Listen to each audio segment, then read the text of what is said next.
কর্মব্যস্ত জীবনের একঘেয়েমি থেকে মুক্তি পেতে আমরা কে না চাই, আর সেটা যদি প্রকৃতির মাঝে হয় তাহলে তো সোনায় সোহাগা। সবুজে মোড়া প্রকৃতির মাঝে ডে আউটিংয়ের জন্য একটি আদর্শ জায়গা হলো হাওড়ার শিবপুর বোটানিক্যাল গার্ডেন, যা কিনা বি গার্ডেন নামেও পরিচিত। বি গার্ডেন সম্পর্কে কম বেশি আমরা সকলেই জানি, কিন্তু অনেকেই যেটা জানেন না তা হলো বর্তমানে বি গার্ডেনের মধ্যে তৈরি করা হয়েছে একটি বিশেষ আকর্ষণ, নেচার ট্রেল বা অরণ্য পথ। চলুন সর্বপ্রথম আমরা বি গার্ডেনটা ঘুরে দেখি, তারপর নেচার ট্রেল দেখব। বোটানিক্যাল গার্ডেনে প্রবেশ করার জন্য দুটো গেট আছে। আমরা দানেশ লেন পেরিয়ে বকুলতলা স্টপেজের পাশে যে গেটটা আছে সেই গেট দিয়ে প্রবেশ করলাম। ভিতরে ঢোকার পর প্রথমেই দেখলাম বি গার্ডেনের ম্যাপ, পাশেই দেখলাম বিভিন্ন প্রজাতির গোলাপ ফুল, যদিও সেই সব গোলাপ ফুল এখনো ফোটেনি। আর একটু এগিয়ে যেতেই চোখে পড়ল সেই বিখ্যাত বটগাছটি। গাছটি কমপক্ষে 270 বছরের পুরনো বলে মনে করা হয়। এর বিশাল ছাউনির কারণে 1985 সালে বৃক্ষটি গিনিস বুক অব ওয়ার্ল্ড রেকর্ডে নিজের স্থান অর্জন করে নেয়। এই বটবৃক্ষের প্রধান কাণ্ড থেকে প্রচুর সংখ্যক শিকড় জন্ম নিয়ে মাটির সাথে মিশে আছে। এভাবেই প্রায় 19,000 বর্গমিটার এলাকা দখল করে গাছটি দাঁড়িয়ে আছে। এক খোঁজাখুঁজির পর গাছটির মূল গোড়া আমরা খুঁজে পেলাম, যদিও প্রধান কাণ্ডটি এখন আর নেই। 1925 সালে ছত্রাক দ্বারা সংক্রামিত হওয়ার কারণে এর গোড়াটি কেটে ফেলা হয়।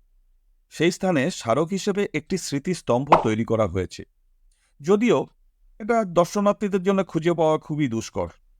এর পাশেই জলাশয়গুলিতে এক ধরনের ফুল ফুটে আছে। পদ্ম ফুলের মতো বড় বড় ফুলগুলির নাম জায়েন্ট লিলি। এছাড়াও বিভিন্ন ধরনের গাছ এই জলাশয়গুলিকে বেষ্টিত করে প্রাকৃতিক শোভাকে যেন আরও বাড়িয়ে তুলেছে। চলতে চলতে হঠাৎ দাঁড়িয়ে পড়লাম। বড় বড় গাছের ফাঁক দিয়ে সূর্যের আলো ছড়িয়ে পড়ছে, অপূর্ব সে দৃশ্য। প্রকৃতিকে উপভোগ করতে করতে এসে পৌঁছলাম বি গার্ডেনের বিশেষ আকর্ষণ নেচার ট্রেল। আমরা এখন নেচার ট্রেলের ভিতরে ঢুকছি। তো রাস্তা একদম সরু, দুটো ইট পেতে তৈরি। এদিকে পঞ্চবটি পথ, এদিকে কি আছে দেখতে হবে, দন্তকরণ্য পথ। আমরা সোজাটা নিচ্ছি। এ যেন প্রকৃতির মাঝে এক অজানা প্রকৃতি। এর ভিতরে ঢুকলে গভীর অরণ্যের অনুভূতি পাওয়া যায়।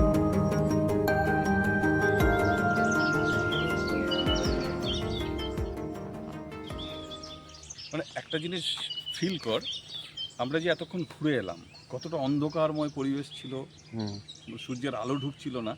হঠাৎ করে এই জায়গাটা একটা ফাঁকা জায়গা, বাঁশের সাঁকো, এপার থেকে ওপার যাব পুকুরে। এই জায়গাটায় প্রচুর রোদ, আলো, অর্থাৎ আমরা ওই জায়গাগুলো কতটা গভীর ছিল। প্রকৃতির কোলে বসে প্রকৃতিকে উপভোগ করার জন্য বেশ বড় ছাউনিযুক্ত একটা মাচাও তৈরি করা আছে। এটাকে অ্যামাজনের মিনি সংস্করণ বললেও মনে হয় ভুল হবে না।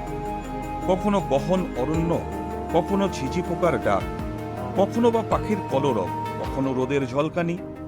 এক কথায় অতুলনীয় এই নেচার ট্রেল। কোলাহলমুক্ত এই ছোট্ট এক টুকরো প্রকৃতি আপনারাও এসে উপভোগ করতে পারেন। আজ এটুকুই, দেখা হবে আবার অন্য কোনো ভিডিও।